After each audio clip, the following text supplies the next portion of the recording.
আসসালামু আলাইকুম। আজকে আমি আপনাদের সাথে শেয়ার করতে চলেছি রাবার বাগান থেকে কিভাবে রাবার সংগ্রহ করা হয়। এই যে আপনারা দেখতে পাচ্ছেন একটি রাবার বাগান।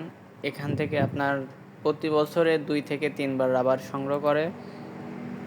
এই রাবার গাছগুলো যখন কাটা পড়ে তখন এটা থেকে সাদা এক ধরনের কষ বের হয়, যেটা খেজুর গাছের রস কাটলে যেমন ফোটে ফোটে রস পড়ে, এটারও সেম একই রকম রস পড়ে, কিন্তু এটার কালারটা সাদা। আর এই সাদা রসটা যখন একটা বাটিতে জমা হয়, এটা সব সময় তরল অবস্থায় থাকে।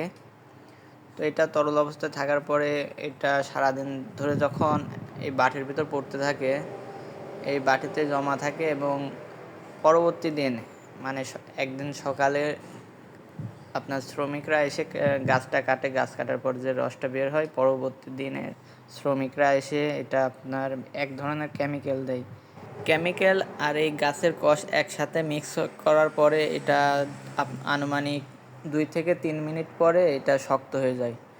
এই শক্ত হয়ে যাওয়া রাবারটা তখন শ্রমিকরা সংগ্রহ করার পর আবার নতুন করে গাছটা কাটে।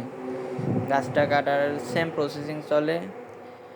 আর মূলত এই রাবার বাগান থেকে প্রতিদিন রাবার কাটে না অবশ্য, গাছ ভালো রাখার জন্য আর কি কিছুদিন পর পর গাছ থেকে রস সংগ্রহ করা বাদ দেয়। এবং যখন এই গাছটা আর কি রস সংগ্রহ করা হয়ে যায়, যারা মালিক আর কি তারা তো ভালো বোঝে যে গাছ থেকে কখনো আর রস সংগ্রহ করা যাবে না, তখন ধরেন গাছটা থেকে রস সংগ্রহ করা বিরত থাকে। এবং 3 মাস 2 মাস এরকম যখন রস সংগ্রহ করা হয় না, তখন গাছটা আবার পুষ্ট হয়ে ওঠে।